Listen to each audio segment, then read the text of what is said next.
자, 그 다음에 토지용 한번 볼게요. 페이지 29페이지 한번 봅니다.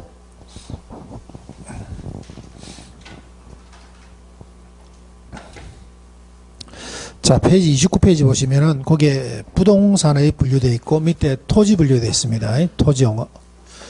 그래서 토지용어는 요거는 시험 문제가 해마다 꼭 한 문제씩 출제되는 문제입니다. 출제되는 문제예요. 자, 그런데 보니까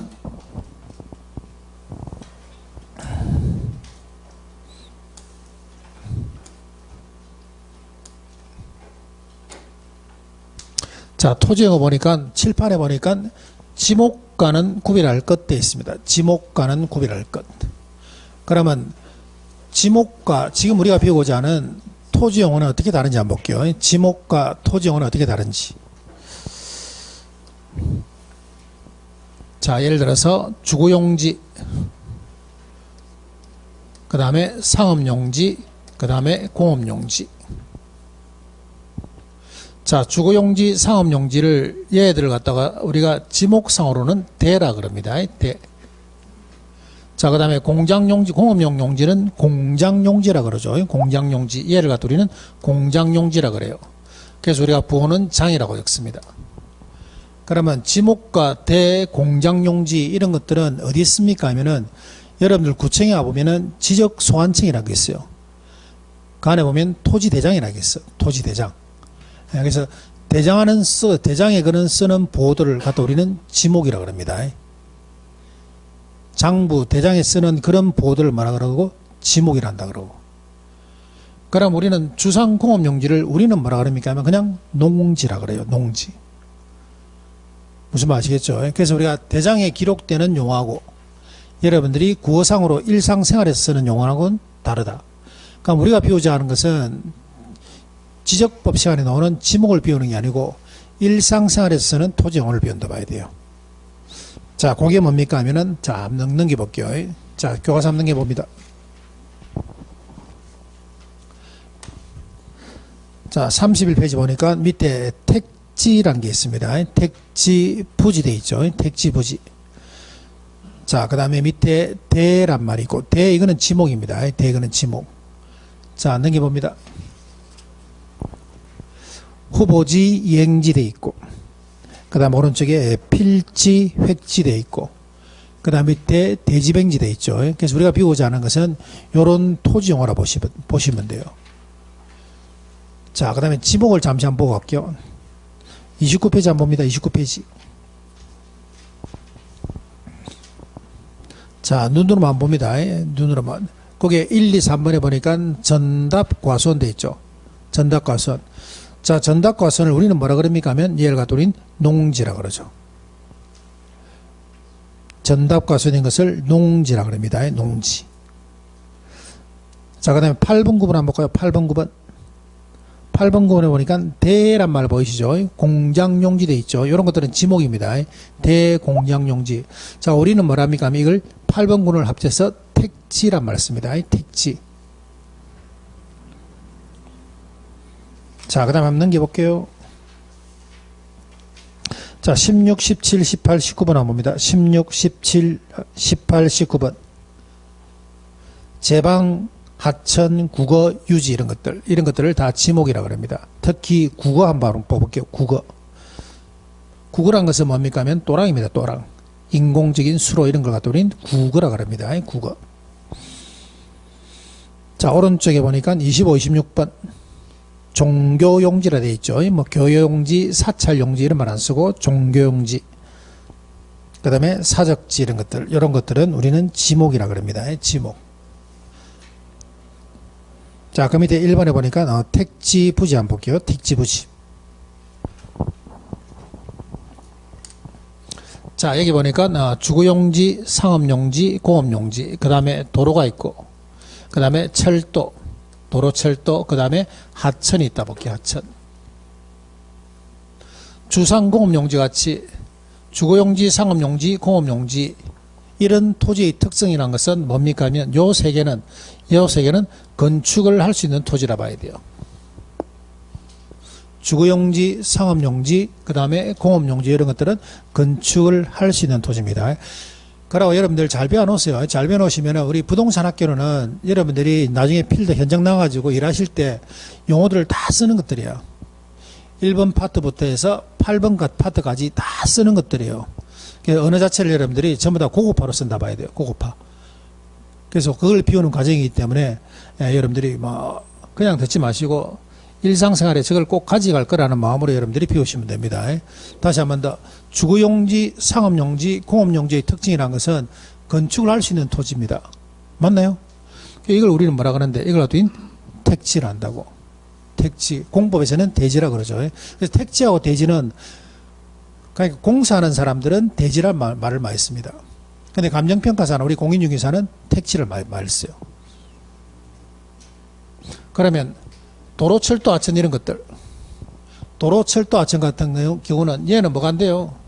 얘들은 특징이 건축이 안 돼. 얘들은 건축이 안 돼. 그러면 도로나 철도, 하천을 위해서 부르는 용어가 있습니까? 하면 얘들을 위해서 따로 부르는 용어는 없어요. 없어. 그냥 전체를 갖다 우리는 뭐라 그럽니까? 하면 그냥 필지란다. 부지란 말 씁니다. 부지. 이해되세요? 그러면 주거용 택지 부지 괜찮아. 상업용 택지 부지 괜찮아요. 공업용 택지 부지 괜찮아. 그런데 도로 택지란 말씀 안 돼요. 도로는 부지, 하천 부지, 철도 부지란 말 쓰셔야 돼요. 그래서 택지란 것은 주상공업 용도죠. 용도로 이용되거나 안 그러면 이용할 목적으로 조성된 토지, 저걸 하더니 택지라 그러고. 자, 부지는 체크할 게 포괄적 용어입니다. 전체적으로 토지를 전체적으로 읽어줄 때 이걸 하더니 부지라 그런다 봐야 돼요.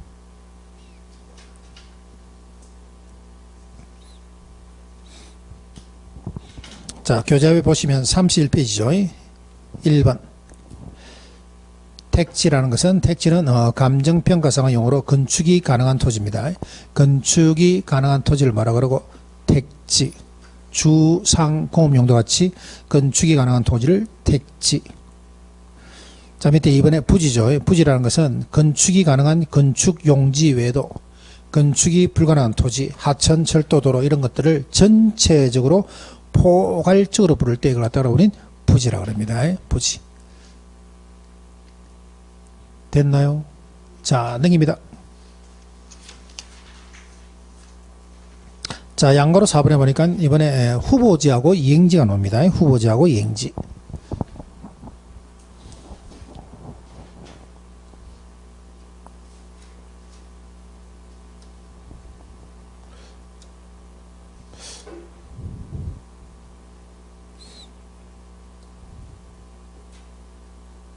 자, 칠판 한번 볼게요.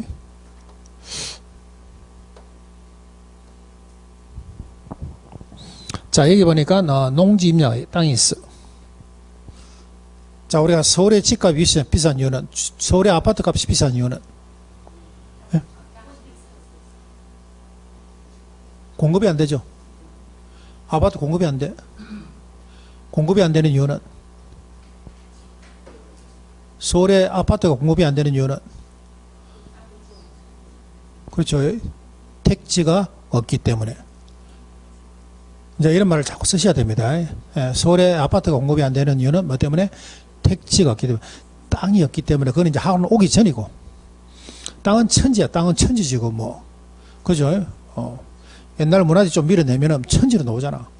그래서 내가 생각에는 서울의 아파트 값을 잡으려면 거기에 한강을 딱 메꾸면 되겠던데, 그죠? 한강 매립하면 아파트 엄청 들어오겠던데.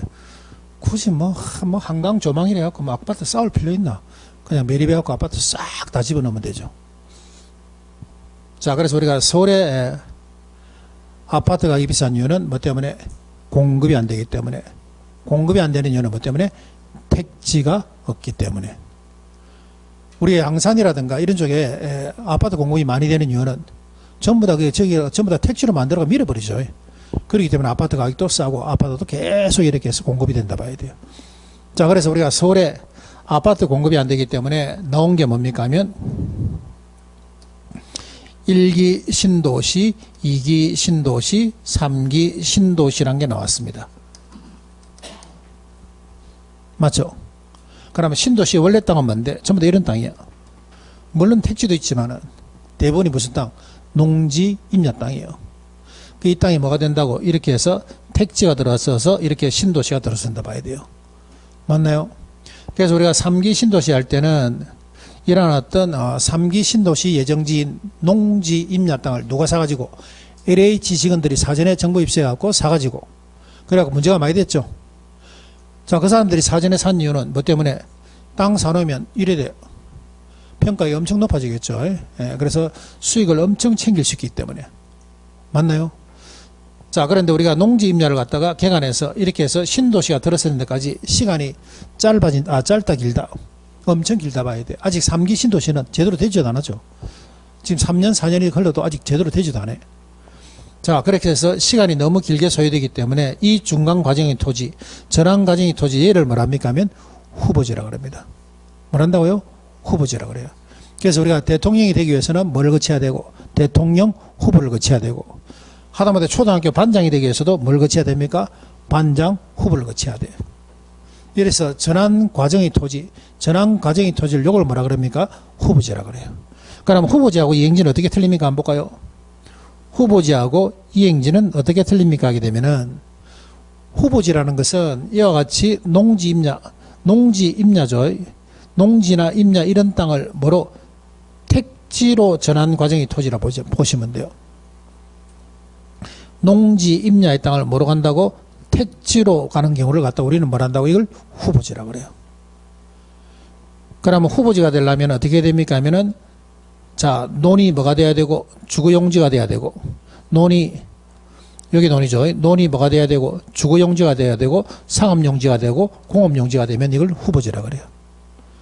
그 다음에 밭이 주거용지가 되고 상업용지가 되고 공업용지가 되면 이걸 후보지라고 그래요. 이해되세요?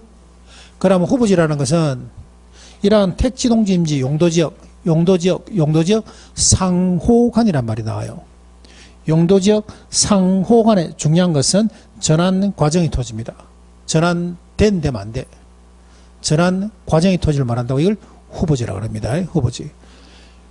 그럼 이행지라는 것은 뭡니까 하면 이행지라는 것은 용도지역 이내에서 다시 말해서 택지 안에 뭐가 있습니까 하면 주상공업용지가 있어. 그래서 내가 주거용지를 이걸 상업용지로 바꿔야 되겠다. 주거용지를 상업용지로 바꿔야 되겠다. 그러면 택지 이내에서 전환되는 과정 맞습니까? 이걸 뭐란다고? 이걸 이행지란다고. 그래서 우리가 수직적으로 전환 중이면 이걸 뭐라 그러고? 후보지라고 그러고 수평적으로 전환 중인 것을 뭐라 그럽니까 하면 이행지란다 봐야 돼요. 자, 교재 한번 볼게요. 32페이지 양가로 4번에 보시면은 양가로 4번에 오른쪽에 보니까 용도 전환 과정의 토지란 말이죠. 용도 전환 과정의 토지라는 것은 이거는 공통지인 거라 봐야 돼요. 전환 과정의 토지, 전환된 토지하면 안 됩니다. 전환된 토지하면 안 되고 전환 과정의 토지. 1번 후보지. 용도지역 중에서 대분류간 택지, 농지, 임지돼 있죠. 거기에 체크할 것은 상호간에 체크합니다. 체크할 것은 상호간에 체크합니다.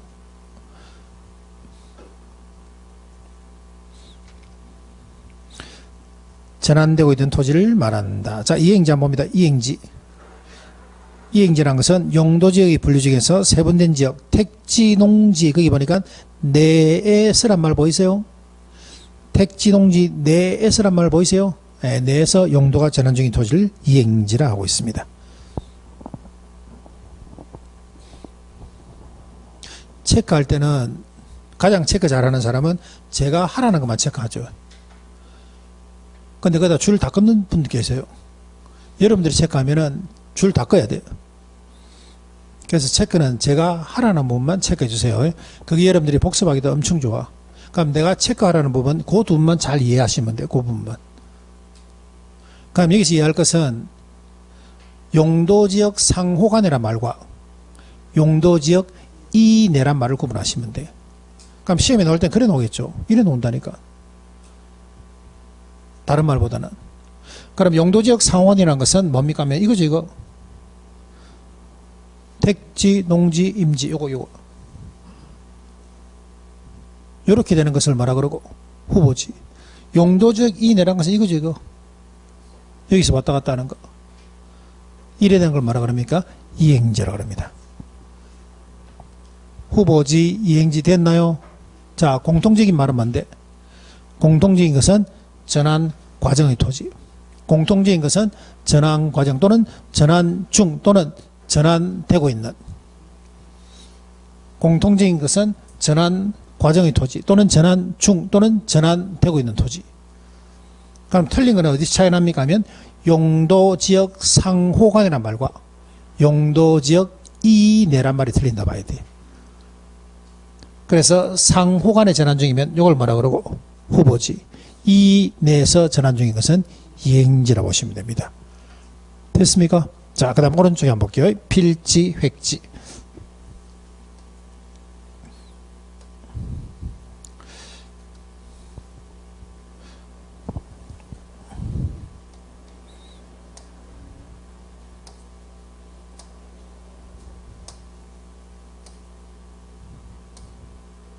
자, 요 그림 한번 볼게요. 요 그림. 요 그림을 보니까 필지가 몇 개 나와 있습니까? 필지가 4개. 뭐 보고? 요거 보고, 그죠? A, B, C, D 소유자라는 것은 뭘 보고? 지번 보고, 번호 보고. 됐나요? 자, 그래서 필지라는 것은 뭡니까 하면 필지라는 것은 이와 같이 지번을 붙여갖고 토지의 등기등록 단위, 소유권의 어떤 표시로 쓰는 것을 요 단위를 뭐라 그럽니까 하면 필지라 그럽니다. 필지. 필지라는 것은 다시 말해서 그는 법적 개념이라 봐야 돼. 소유권을 가릅니다. 뭘 붙여서? 지번을 붙여갖고. 그래서 지번을 붙여서 등기등록 단위로 쓰는 것을 뭘 한다고? 이걸 필지라 그럽니다. 자, 가격을 보니까 요거는 1,000만 원이야. 얘도 1,000만 원이고, 얘도 1,000만 원이고, 그 다음에 얘는 500만 원이야. 얘 왜 가격이 쌉니까? 맹지이기 때문에. 맞죠? 자, 우리 이때 필지로 보면 토지가 몇 개? 몇 필지? 4필지. 가격 수준은 몇 개로 나눌 수 있습니까? 가격 수준은 몇 개로? 2개로. 얼마짜리? 1,000만 원짜리하고 또 얼마짜리? 500만 원짜리. 이걸 뭐랍니까? 획지란다 봐야 돼. 획지. 가격 수준을 구분하는 것, 가격 수준이 같은 1단위 토지들을 말합니까 하면 획지란다 봐야 돼요. 그럼 이 토지를 설명할 때는 이 토지는 4개의 필지와 2개의 획지로 구성이 됐다 봐야 돼요. 법적 개념으로 물어볼 때는 법적 개념이라는 것은 소유권을 가리기 때문에 법적 개념을 물어볼 때는 필지, 그 다음에 가격 수준을 가른다는 것은 경제적 개념을 가르는 겁니다. 그래서 우리가 경제적 개념으로 이야기할 때는 이걸 획지란 말을 써야 됩니다. 획지. 그래서 이걸 봤을 때는 4개의 필지와 몇 개의? 2개의 획지로 구성이 되어 있다 보시면 돼요. 자, 교과서 볼까요? 33페이지. 그 양가로 5번 되어 있죠. 5번에 보시면은 필지 획지 되어 있습니다. 필지란 것은 지원이 붙은 토지의 등기등록 단위로 쓰는 것을 필지. 동그라미 이번에 보니까 법적 개념입니다. 법적 개념. 자, 그 다음에 획지란 것은 가격 수준이 비슷한 1단의 토지죠. 가격 수준 체크하시고 밑에 보면 경제적 개념입니다. 경제적 개념. 자, 그 밑에 6번에 보니까 대지맹지라는 게 있습니다. 대지맹지. 건축법에서 다루고 있는 이 대지라는 것은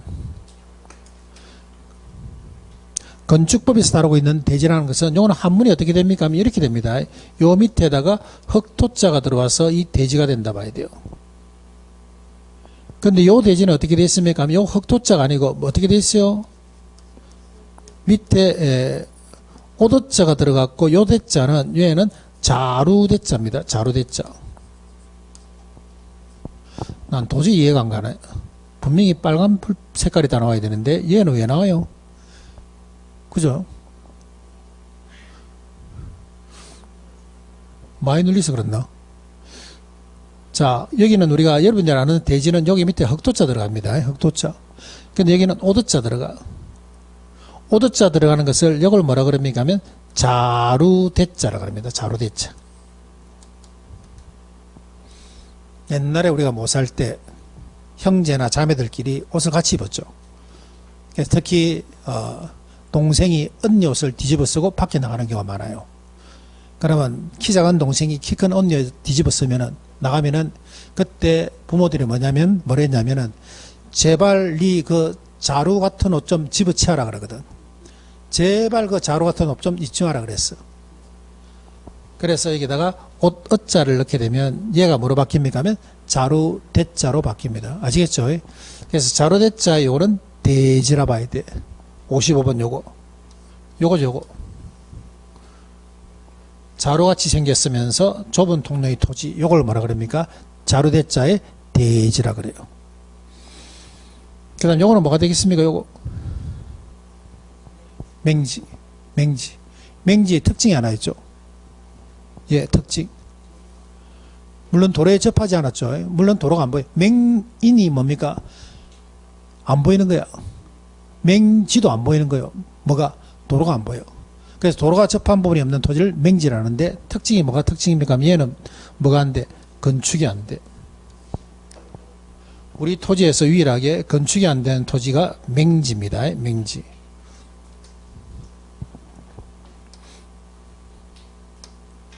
자, 교과서 한번 볼게요. 33페이지의 밑에 6번 대지맹지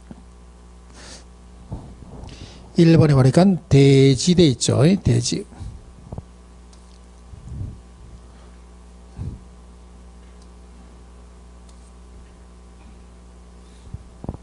(1번에) 보니까 대지되어 있습니다. 택지가 다른 택지에 의해서 둘러싸여 공도에 연접되어 있지 않지만 좁은 통로에서 도로에 접하는 자루형 모양의 토지. 다시 말해서 좁은 통로에 자루형 모양의 토지를 갖고 우리는 대지라 그럽니다. 대지. 한문 잘 보셔야 됩니다. 한문. 그 대자는 자루 대자의 대자입니다.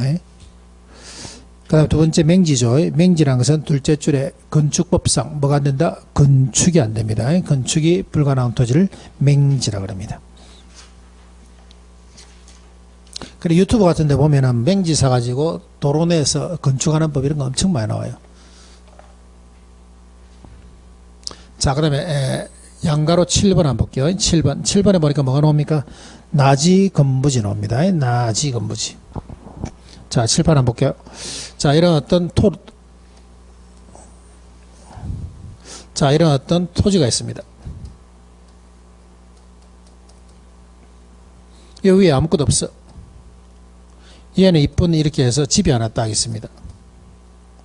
그래서 아무것도 없대서 이 토지를 뭐라 그럽니까 하면 나지라 그러고, 건물이 있다 해서 이거는 건물이 있는 부지라서 이걸 건부지라 그래요. 건부지라 그럽니다.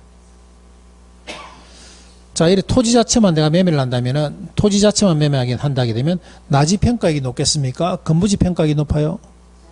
나지가 높아. 나지가 훨씬 비쌉니다. 뭐 때문에?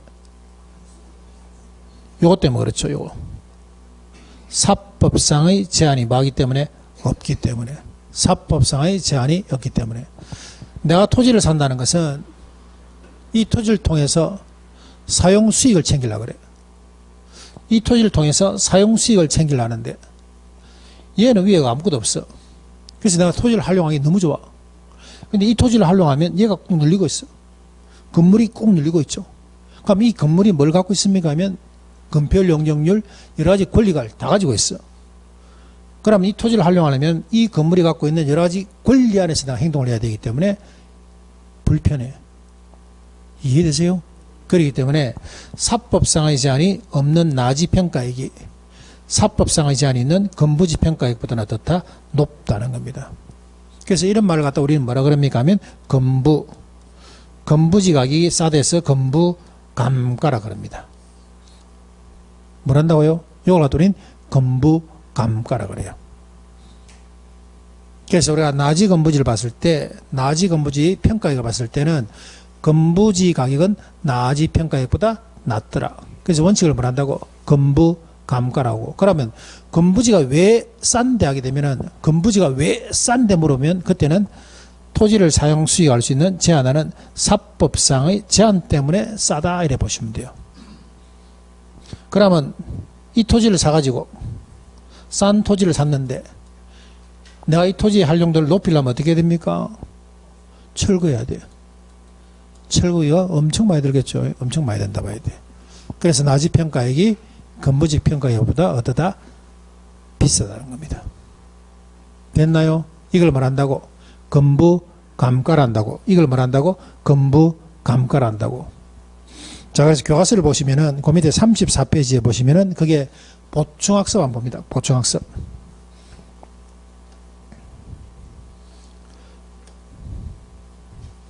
자, 거기 보니까 원칙은 뭐로 되어 있고, 원칙은 건부 감가로 되어 있고, 원칙은 건부 감가인데 예로서 뭐가 있습니까? 건부, 예로서 건부 증가란 말 보이세요? 증가란 말. 예로서 건부 증가. 건부 증가라는 것은 무슨 말입니까? 하면은 건부지 평가액이 나지 평가액보다 높다는 거야. 높다는 거야. 어떤 경우? 수용당할 때. 수용당할 때. 자, 요즘 여러분들도 뭐 서울 한남동이라든가 부산의 광안리라는 이런 데 가보면은 이런 어떤 2층 이런 단독주택. 내가 봐도 그림을 참 못 그리다. 자, 이렇게 해서 우리가 자, 이렇게 해서 2층짜리 보통 이런 단독주택에서 우리나라도 이제 일본처럼 문화가 조금 바뀌죠. 이제 고령한 사회에 자꾸 접어들고, 그래서 나중에 결국은 자기가 좋아하는 일을 해야 되겠죠. 그래서 밑에 1층에다가 자기가 좋아하는 일을 하면서 2층에서는 하우스로 이제 여기서는 잠도 자고 생활을 합니다. 그래서 이제 뭐 강안리라든가 서울의 한남동 이런 데 가보면 이런 집이 참 많이 늘어나요. 이런 문화는 어디서 갖고 왔습니까? 하면 일본에서 갖고 왔죠. 일본에 여러분들이 여행 가보시면은 이런 집들이 엄청 많아. 그래서 정말 나이 많이 드신 할아버지가 오므라이스를 이렇게 막 하고 계시고, 그 다음에 돈가스를 굽고 계시고 이런 걸 많이 봐. 옷가게 이런 것도 볼 거고. 자, 이렇게 해서 나는 이제 이렇게 해서 이쁘게 이 집에서 평생 살라고 하고 있는데 정부가 예를 들어서 이쪽 지역에 갑자기 도시계획이 들어와. 도시계획. 자, 도시계획이 되면 어떻게 됩니까? 수용해야 되죠. 수용해야 돼요. 나는 이걸 묵고 살고 있는데 뺏겨야 됩니다. 그럴 수 있다 없다? 있다. 이게 토지 공개점 제도죠. 토지는 여러분들이 소유권을 갖고 있지만은 정부가 사용 수익을 제한할 수 있는 공적 개념을 포함하고 있습니다. 이해되세요? 그럼 이 사람은 쫓겨나잖아. 이때 보상받을 때는 옆에 있는 나지보다는 보상평가가 어떻다? 높다 봐야 됩니다. 이해되세요? 자, 이런 경우에는 뭐가 온다고? 이런 데는 건부 증가가 온다고. 됐나요? 자, 정리할게요. 나지 건부지를 정리합니다. 나지 건부지는 기본 원칙은 뭐가 돼야 되고, 기본 원칙은 건부 감가. 기본 원칙은 뭐 때문에? 건부 감가. 그러면 건부 감가의 원인이 뭐냐 이라면은 건부지는 뭐가 있기 때문에 사법상의 제한이 있기 때문에. 원칙으로 뭐가 나오고? 건부 증가. 뭐 할 때? 수용당할 때, 그 정도. 자, 그 다음에 참고삼아 이야기하면은, 나대지는 뭐예요, 나대지? 나지인 토지는 전부 다 나대지입니까? 물어보면, OX. X. 나대지는 뭐예요? 나지긴 한데, 지목이 돼야. 그래서 주거용지, 상업용지 토지에 정착물이 없는 토지를 말한다고 나대지라고 그래요. 그러면 공장용지에 예를 들어서 기타 정착물이 없는 토지를 뭐라 그럽니까 하면 그걸 갖더니 나장지라고 그러죠. 그래서 우리가 나대지하고 나장지는 틀립니다. 그래서 보통 신문에 보면은 광고할 때 용어를 잘 모르시는 분들이 공장 토지 매각합니다 해서 나대지라 놨어. 그 틀린 말이죠. 공장 토지를 매각할 때는 나대지란 말 쓰면 안 되고 나장지를 써주셔야 됩니다.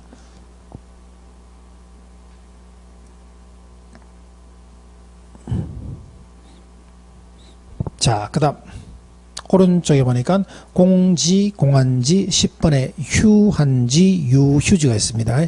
자, 9번, 10번 같은 경우에는 그냥 용어 자체에서 여러분들이 공부하시면 됩니다. 용어 자체에서. 자, 여기 보니까 공지, 공한지가 있고, 자, 여기 보니까 휴한지, 유휴지가 있습니다. 여기 글자를 잘 보시면은 여기는 공지란 말이 두 군데 다 들어가 있어요. 여기도 공지가 들어가 있고, 공지란 말이 두 군데 다 들어가 있습니다. 그러나 이 공자가 빌공자예요. 빌공자. 그럼 다시 말하면 비어있는 토지를 공지라 그래요. 비어있는 토지를 공지라는데, 이때 공지는 여기 보니까 건폐율 용적률이죠. 건폐율 용적률 제한으로 해서 건축 짓고, 그 다음에 옆에 남아있는 토지를 뭐라 그럽니까? 이걸 공지라 그래요.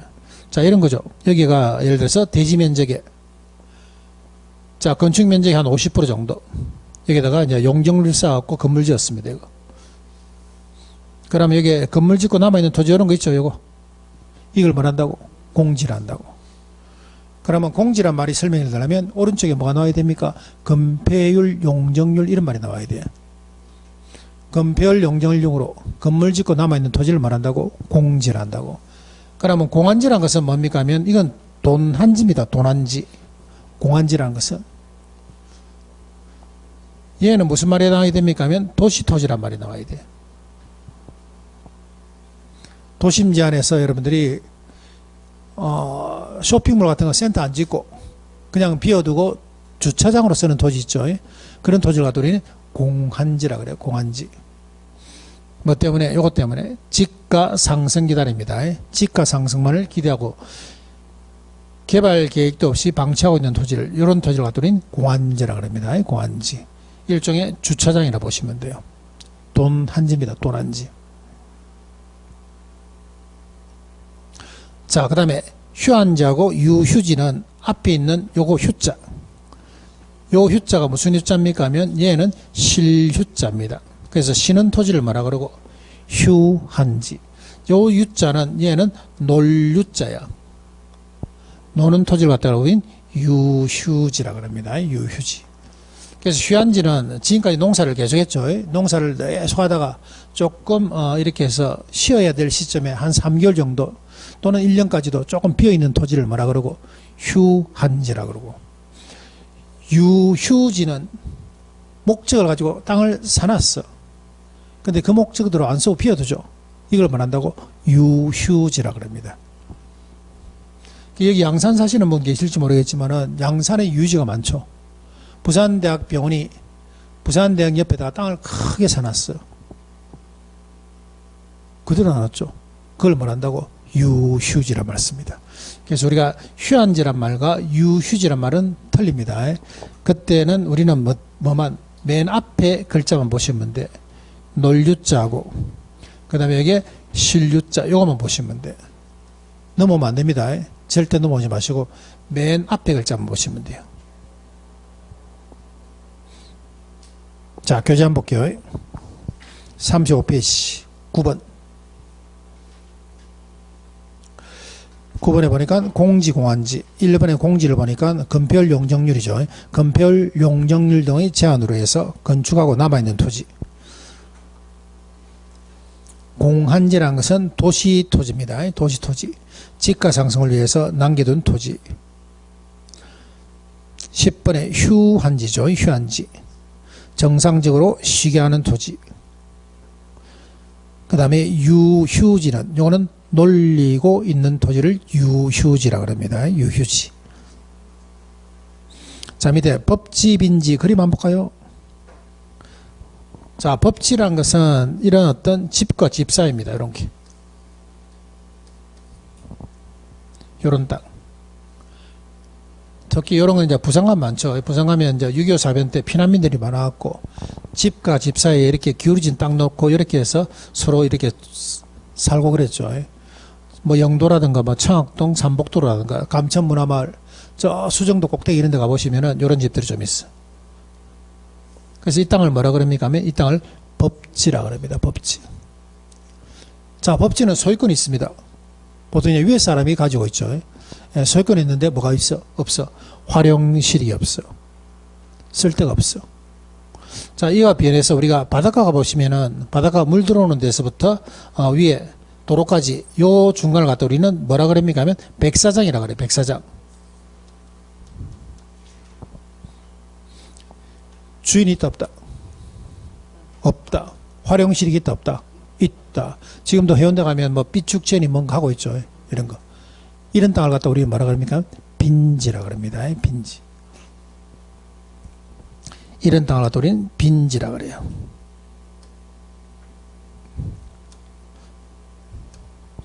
자, 그래서 교과서는 뭐만 챙깁니까 하면 박스만 챙겨보시면 됩니다. 36페이지.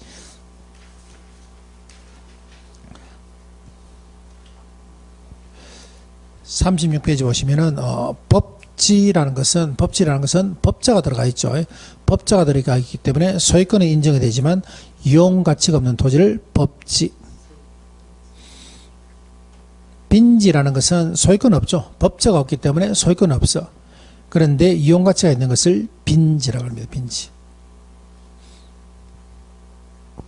그러면 우리가 참고로 갯벌 같은 걸 뭐라 그럽니까? 갯벌. 갯벌, 서해안 같은 데 가면 갯벌 많죠. 밀물과 썰물의 차이가 거의 한 300~400m씩 일나죠. 이걸 뭐라 그래요? 갯벌. 간석지라 그러죠. 간석지라 그럽니다.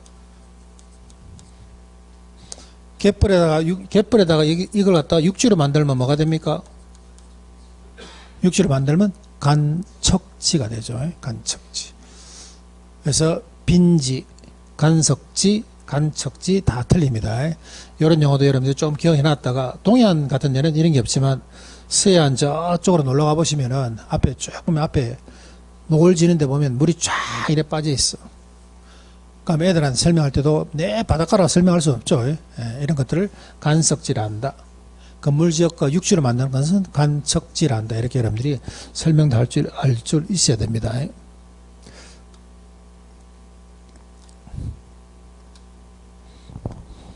자, 그 다음에 12번에 보시면은, 선화지하고 포락지 나와있죠. 선화지하고 포락지. 자, 요거는 책으로 한번 읽어볼게요. 선화지라는 것은 고압선 아래 토지입니다. 우리 여기 같으면은 서생 같은 데 보시면은, 고압선 아래 토지를 선화지라고 그러고, 그 다음에 포락지라는 것은 요거는 하천 밑에 있는 토지인데, 하천이 범람되어 버렸어. 그래서 사라진 토지를 갖다 우린 포락지라고 합니다. 포락지. 지적공부에 등록된 토지로서 요걸 갖다 우린 포락지라고 그러고, 그 다음에 13번에 보면 소지원지. 소지원지라는 것은 미성숙 상태의 토지를 갖다 우린 소지원지라고 합니다. 소지원지. 미성숙 상태의 토지를 소지원지라고 그러고, 자, 그 다음 밑에 있는 것들은 나중에 하시면 되고, 오른쪽에 보니까 한계지라는 거 보이시죠? 한계지. 자, 한계지에서는 체크할 것은 그게 첫째 줄에 보시면은 최원방권상의 토지, 그것만 체크합니다. 한계지라는 것은 최원방권상의 토지. 이런 거죠. 자, 여기가 농지입니다. 이게 정체가 농지야, 농지. 근데 농지의 중앙에 보니까 여기가 비옥도가 제일 좋아, 비옥도. 그래서 중앙으로 떨어진 맨 끝에 요 토지를 뭐라 그럽니까 하면 이걸 갖다 우린 한계지라 그래요. 한계지. 그럼 한계지는 비옥도가 가장 낮다 봐야 돼. 최열등지입니다. 최열등지. 옛날에 고속도로 이제 입구에 이제 들어오게 되면은 여기부터는 경산 남북부입니다. 뭐 예를 들어서 울산입니다 할 때는 옛날에는 여기다가 혜태 동상이 이렇게 있어갖고 다 이래 선전을 해놨어요. 옛날에 이래. 지금 안 그래 돼 있지만. 이런 땅들을 다 뭘 한다고 이걸 갖다 우린 한계지라 그럽니다. 최원방권상의 토지를 말한다고 한계지라 그래요. 됐나요? 자, 그래서 여기까지가 토지 용어입니다. 토지 용어. 자, 그 밑에 보니까 이번에 부동산업의 분류 있습니다.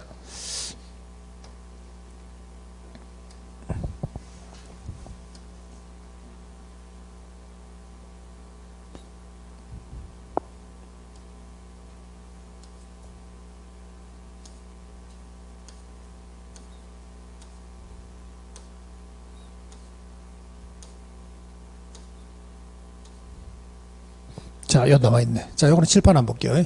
자, 우리가 여기 보니까 부동산업의 분류라 돼 있죠. 자, 부동산업을 갖다 우리는 크게 나눌 때는 두 개로 나눕니다. 어떻게? 임대 공급과 그 다음에 서비스업으로 나눕니다. 부동산업을 두 개로 나눌 때는 어떻게 나눈다고? 임대 공급과 서비스업으로 나눈다 봐야 돼. 그럼 여러분 오늘은 서비스업에 관련된 요 4개 항목만 좀 기억하시면 됩니다. 요거 4개. 여러분이 나중에 현장 나가서 일할 때 전부 다 쓰이는 것이 요거죠. 부동산 관리업, 중개, 자문, 감정평가. 근거 없는 자신감을 근자감이라고 그러죠. 근자감. 여기는 근자감이 아니고 중자감입니다. 중자감. 그래서 관리, 중자감 기억합니다. 자, 7판 한번 볼게요. 부동산업의 분류입니다. 부동산업 분류는 크게 어떻게 나눈다고? 임대 공급과 서비스업으로 나눈다고. 이쪽 거는 공부하실 필요 없습니다. 이거는 나중에 다 알게 돼, 저절로. 알게 되니까 우리는 뭐만 기억하자고? 다 제껴놓고 서비스업만 하나 외워놓자고. 서비스업. 서비스업에는 뭐가 나옵니까 하면 관리, 근자감이 아니고 뭐라고요? 중자감. 서비스에서는 관리, 근자감이 아니고 중자감. 요것만 기억해 놓습니다. 간혹 시험 문제 어떻게 나오냐면 이렇게 나오죠. 표준산업을 분리해서, 부동산업을 분리해서 서비스업에 해당되지 않는 것들이 나와. 서비스업에 해당되지 않는 거 해놓고 뭘 집어넣습니까? 그러니까 임대업 예를 딱 집어넣어. 여기다가. 그래서 1번은 관리, 2번은 중개, 3번은 자문, 4번은 임대, 5번은 감정평가. 문제 내기가 아주 좋죠. 공부하는 사람 다 틀리죠. 임대란 것은 당연히 어디 포함된다고? 서비스업에 포함된다고 보통 생각해. 그죠? 중개할 때 여러분들이 중개할 때 이거 하잖아. 그죠? 그렇기 때문에 당연히 서비스에 포함된다고 생각합니다. 근데 임대는 임대 공급업이라고 따로 나와 있습니다. 됐나요? 자, 그래서 우리가 분류를 할 때 크게 두 개로 나눌 때는 어떻게 나누고, 크게 두 개로 나눌 때는 임대 공급과 무슨 업? 서비스업. 서비스업 4개만 기억하자고. 서비스업 4개를 기억할 때는 중개, 근자감이 아니고 뭐? 근자감이 아니고 중자. 근자감이 아니고 중자감 요 3개만. 자, 그렇게 해서 교과서 표시하시고 이거는 빨리 넘어갑니다. 자, 넘어갑시다. 자, 38페이지 보니까 주택용어 나와 있습니다. 주택용어. 주택용어가 요즘 들어서 시험 문제 참 자주 나와요.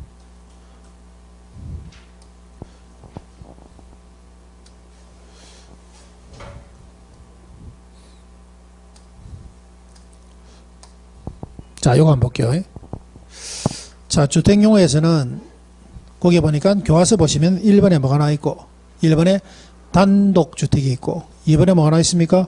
공동주택이 있어. 단독주택, 공동주택. 그 다음 오른쪽에 보니까 그게 도시형 생활주택, 준주택, 세대 구분형 공동주택 보이세요? 1, 2, 3번만 체크해 놓습니다. 1, 2, 3번 체크해 놓으시고 지금 안 하셔도 돼요. 안 하셔도 돼요.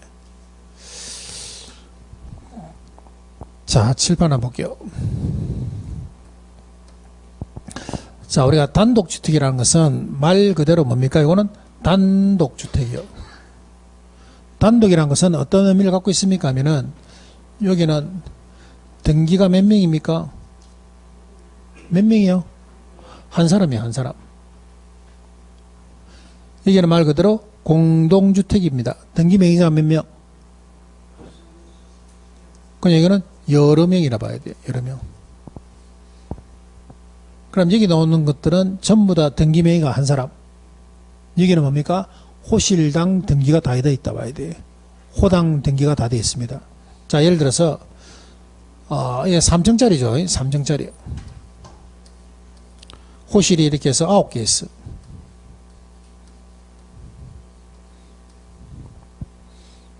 (101호) (102호) (103호) (201) (202) (203) (301) (302) (303) 그럼 이걸 단독주택입니까? 공동주택입니까? 물어보면은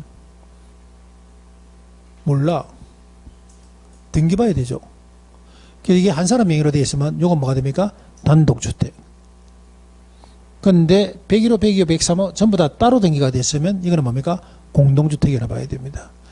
그래서 우리가 전세 사기 나는 것들은 이렇게 생긴 건물인데 전부 다 명의 등기자가 몇 명? 한 명이죠, 한 명. 단독주택에 사고 나는 겁니다. 공동주택에 사고 날 일이 없죠.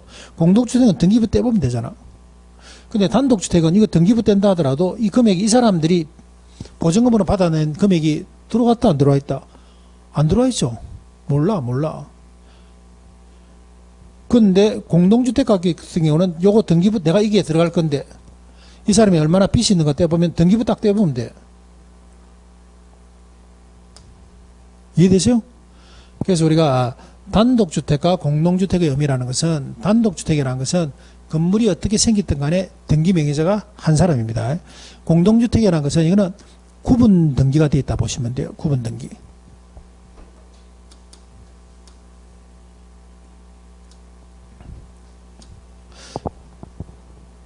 자, 그래서 단독주택에는 네 가지죠. 단독, 다중주택, 그 다음에 다세대, 다가구 공간인데 얘는 시험에 안 나와요. 얘도 안 나옵니다. 높은 사는 사람들이 쓰는 저런 공간 같은 거는 시험 문제 안 나오죠. 그러니까 여기서 나올 수 있는 것은 다중주택가, 그 다음에는 다가구. 아파트가 안 나옵니다. 기숙사도 한번 나왔기 때문에 안 나올 가능성이 많다 봐야 돼요. 물론 나중에 해야 되겠지만은. 그럼 여기 챙길 것은 다중주택, 다가구, 연립주택, 다세대 이렇게 4개만 챙기시면 돼요. 그래서 우리가 부동산 학교에서는 시험 문항수가 5개죠. 1, 2, 3, 4, 5번. 그래서 항상 요 4개가 나오고 한 개가 얘가 들어가든지 그 다음에 아까 조금 전에 체크했던 거 도시형 생활주택, 준주택, 세대구분형 공동주택 얘들이 들어가는지 요 4명이 하나를 차고 들어온다 봐야 돼요. 됐나요? 자, 일단 아파트 제끼입니다. 아파트라는 것은 주택으로 쓰이는 층수가 주택입니다. 주택으로 쓰이는 층수가 몇 개층? 5개층 이상이 돼야 돼. 7개층이라 하더라도 7층짜리 건물이라 하더라도 그 안에 주택으로 쓰이는 층수를 계산하셔야 돼요. 주택으로 쓰이는 층수가 몇 개층? 5개층 이상이 되면 그걸 가두린 아파트라고 합니다. 시험 문제 안 나와. 그럼 남아있는 건 지금 몇 개층 남았어요? 몇 개층 남았습니까? 5개층 이상은 넘어갔죠. 뭐로? 아파트로. 그럼 뭐만 남았어? 4개층 이하만 남았다 봐야 돼요. 이때 사자가 들어오면 얘는 공동주택, 3자가 들어오면 단독주택이라 봐야 돼요. 정리합니다. 5, 4, 3 정리합니다. 5개층 이상 아파트, 4개층 이하 공동, 3개층 이하 단독주택. 됐나요? 자, 그러면 4개층 이하인데 공동주택인데 공동주택은 몇 개 있습니까? 하면 2개, 연립하고 다세대. 다시 한번 물어볼까요?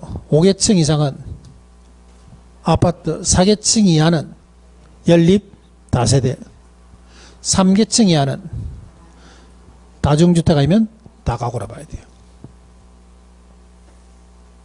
근데 3개층 정도 되면은 밖에서는 구분이 안 가. 밖에서 3개층 되면은 다세대도 될 수 있고 다가구도 될 수 있어. 그럼 뭐 보셔야 됩니까? 등기 보면 되죠. 구분 등기가 되어 있으면 뭐가 되고? 다세대. 그 다음에 전체가 한 사람 명의로 되어 있으면 다가구라 봐야 돼요. 그런데 이런 사람들 있죠. 자, 이게 3층짜리입니다. TV를 너무 해봤어. TV를 보니까 옥탑방에서 기타 들고 노래치고 삼겹살 구우면서 막 이렇게 장식 놔놓고 의자 하나 딱 놔놓고 막 즐기는 이런 걸 TV에서 너무 많이 봤어. 그래서 여기다가 옥탑방을 하나 딱 이렇게 지었습니다. 큰일 나죠. 왜 큰일 납니까? 원래는 뭔데? 1인 명의자 단독주택인데, 그래야 하게 되면 재산세나 종합부동산세도 한 사람밖에 안 나가죠.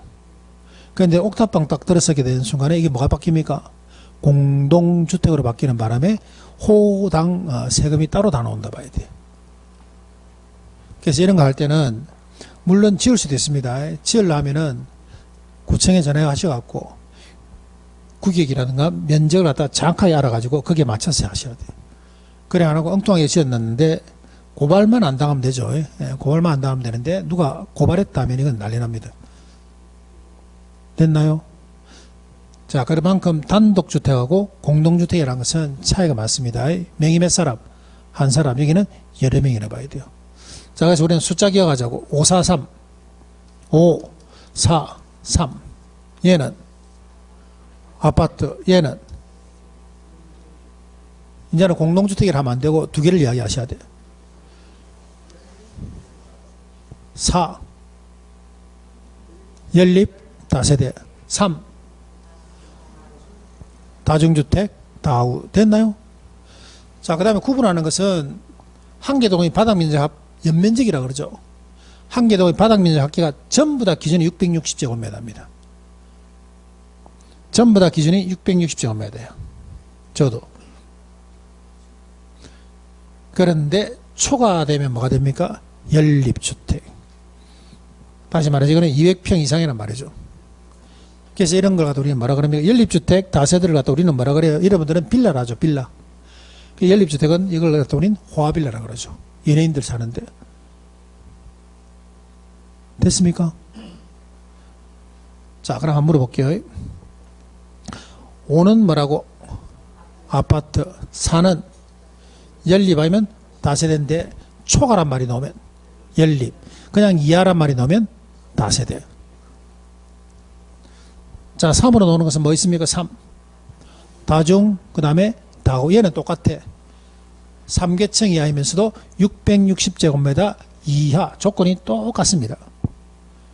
근데 내용면에서 틀린다 봐야 돼요. 다중주택이라는 것은 여러분들 아시는 이제 고시원 생각하면 되죠. 고시원. 시설수는 있는데 밥을 해먹을 수 있다 없다? 없다. 시설수는 있는데 밥은 해먹을 수는 없다. 다시 말해서 화장실이라든가 욕실은 되어 있는데 뭐가 없다? 치사시설이 없다 봐야 돼.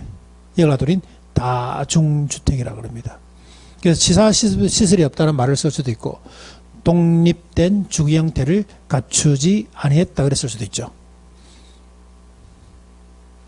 그 다음에 다가구라는 것은 19세대 이하란 말이 나옵니다. 19세대 이하가 거주할 수 있는 것을 하더니 다가구라고 합니다. 됐나요? 자, 그럼 다시 한번 물어볼까요?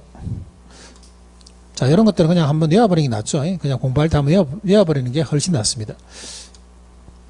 자, 우리가 구분할 때는 5, 4, 3.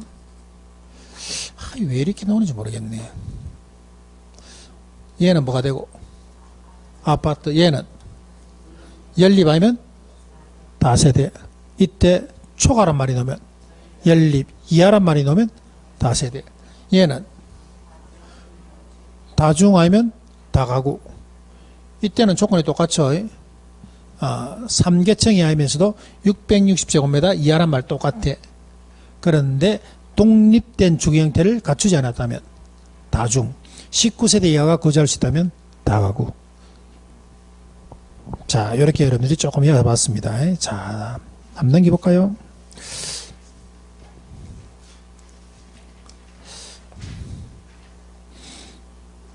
자, 그 다음에 40페이지 한번 봅니다. 40페이지.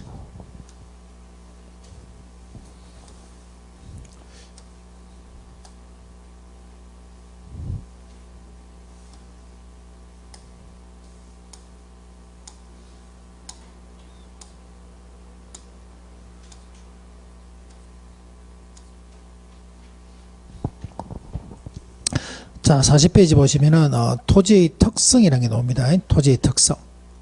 토지의 특성에서 체크할 것은 거기에 40페이지 박스 안에 보시면은 거기에 구분되어 있고 의되어 있나요? 구분과 의 요 두 개만 봅니다. 구분과 의. 자, 자연적 특성에 나오는 주인공은 누구예요? 자연적 특성에 나오는 주인공은 누구? 토지. 인문적 특성에 나오는 주인공은 토지 플러스 누가? 인간이 들어옵니다. 자, 특징을 보게 되면 자연적 특성에서는 거기 보니까 물리적으로 뭐뭐가 불가능되어 있습니다. 자연적 특성에서는 물리적으로 뭐뭐가 불가능되어 있어. 뭐가 불가능인데 보니까 이동 안 돼, 생산 안 돼, 소모 안 돼, 대체 안 돼. 물리적으로는 뭐뭐가 불가능으로 되어 있어. 그 다음 오른쪽에 인문적 특성 한번 봅니다. 인문적. 경제적으로 가능되어 있습니다. 됐나요? 예, 그걸 잘 보셔야 됩니다. 그걸 잘 보셔야 돼요. 자, 그러면은, 자, 눈치가 있는 사람 같으면은 시험 문제에서 물리적이란 말이 나오면 된다, 안 된다? 무조건 안 된다 하셔야 돼요. 물리적 공급 되고 안 되고, 안 된다 해야 돼요. 물리적 감가 되고 안 되고, 안 된다 해야 돼요. 근데 경제적이란 말이 나오면 무조건 된다 하셔야 돼요. 경제적 공급은 되고 안 되고, 된다 하셔야 되고, 경제적 감가는 되고 안 되고, 된다 하셔야 된다. 이해되세요? 그래서 이 내용은 토지의 자연적 특성과 인문적 특성인데 선천적으로 안 되는 물리적 특성을 인간이 들어와가 후천적으로 가능하게 만드는 과정이라 봐야 돼요. 그래서 안 되는 것은 뭐로 되고, 안 되고, 물리적으로 안 되고, 되는 것은 뭐로 되고, 경제적으로 된다 봐야 됩니다. 자, 예를 한번 들어볼게요.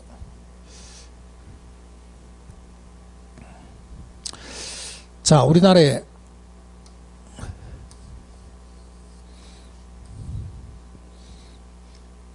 자, 여기 전체 토지가, 여기 있는 전체 토지의 수가, 예를 들어서 농지, 그 다음에 예를 들어 택지,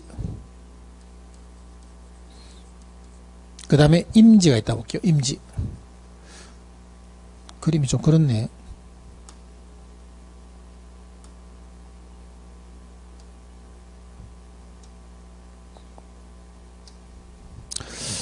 자, 여기 보니까 택지, 그 다음에 농지, 그 다음에 임지가 우리나라 전국토에 10개씩 있다 보게. 10개. 우리나라 전국토에 택지, 농지, 임지가 몇 개씩? 10개씩 있다 봅니다. 그럼 전체 몇 개요? 30개. 자, 이런 30개의 어떤 물리적 공급이 요게 더 이상 증가할 수 없다는 거지. 그럼 우리는 어떻게 증가를 시킵니까? 이거 한번 볼게요. 자, 서울에 택지가 없으니까 농지 빼들입니다. 농지 5개를 빼들어서 어디로 갖고 옵니까? 그러니까 택지 5개로 가져와. 그러면 택지 몇 개 됩니까? 15개. 농지는 몇 개? 5개. 임지는 몇 개? 10개. 그래도 그 전체적인 숫자는 몇 개? 30개야. 그래서 30개에서 30개 바뀌는 이런 과정. 이런 과정을 하더니 물리적 공급이라고 그래요. 그래서 물리적 공급은 된다, 안 된다? 안 된다는 거야. 그런데 바뀐 게 하나 있죠. 뭐가 바뀌었습니까? 택지가 5개 늘어났어. 택지가 5개 늘어난 이 과정을 뭐라 그럽니까 하면 경제적 공급이라고 그럽니다. 이해되세요? 자, 지금 부산에 가면은 부산 저기 옛날에 1부도 2부도 3부도 4부도에 북항을 갖다가 전부 다 매립해가지고 거기다 뭐 오페라하우스가 들어서니 그게 생활형 숙박시설이 들어서고 엄청난 그 규모의 설비가 들어오죠. 그러니까 원래 그 땅은 뭐였는데?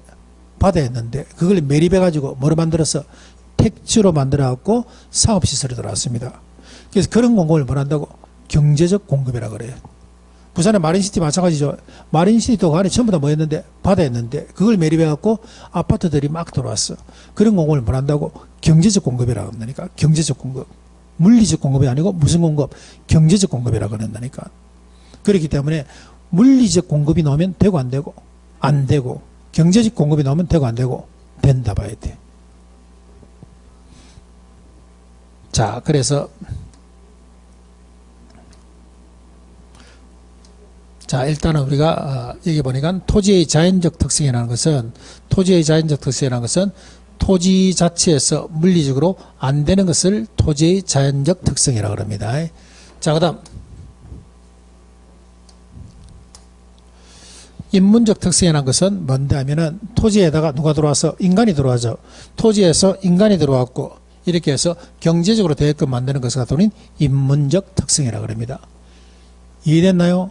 자, 그럼 우리가 인문적 특성을 먼저 한번 볼게요. 자, 인문적 특성이라는 것은 아까와 똑같아.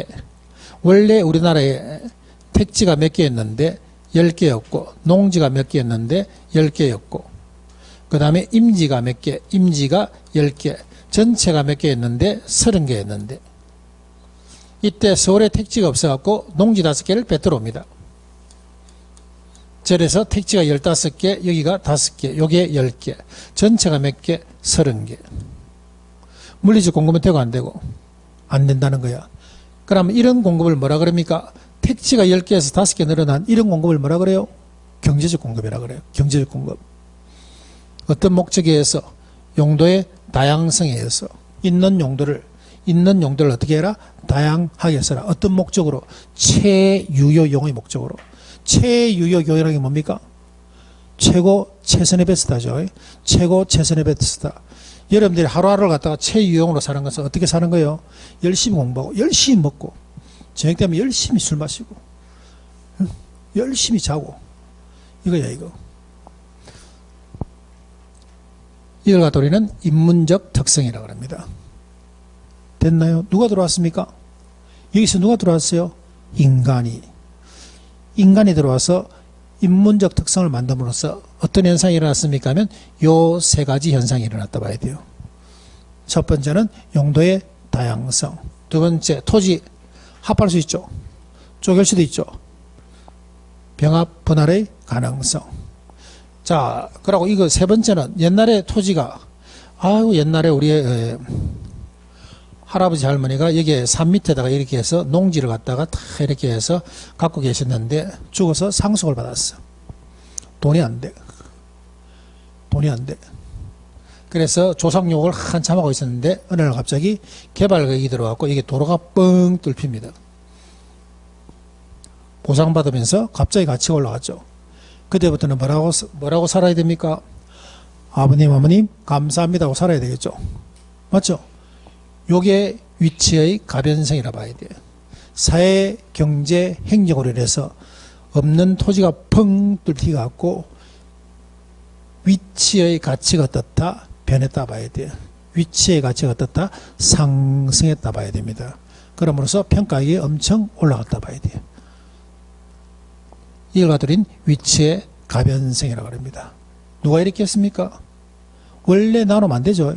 자연적 특성에서는 안 돼. 어디서? 인문적 특성에서 된다 봐야 됩니다. 그래서 인문적 특성에서는 세 가지입니다. 첫 번째, 용도의 다양성.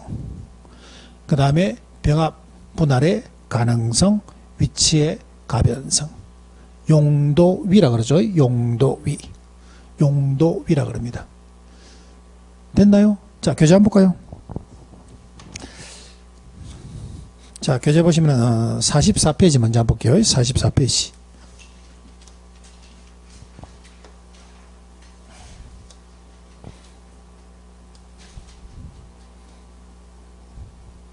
자, 44페이지 보시면은 양가로 이번에 보시면 인문적 특성 되어 있습니다. 인문적 특성.